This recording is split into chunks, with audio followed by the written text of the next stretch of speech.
اسی طرح کتنے ہی اشخاص گنوا دیے جن کا نام علی بن ابی طالب تھا۔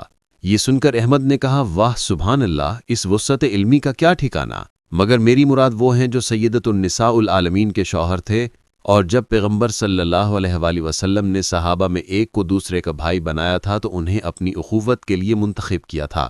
اس نے کچھ جواب دینا چاہا کہ ممبر کی داہنی طرف سے ایک شخص کھڑا ہو گیا اور کہنے لگا کہ اے شیخ، محمد بن عبداللہ نام کے تو سینکڑوں ملیں گے، مگر ان میں ایک بھی ایسا نہ ملے گا جس کے حق میں قدرت نے یہ کہا ہو کہ تمہارے ساتھی نہ بھٹکے نہ گمراہ ہوئے اور وہ خواہش سے مغلوب ہو کر کچھ نہیں بولتے، یہ تو وہی ہے جو ان پر اترتی ہے۔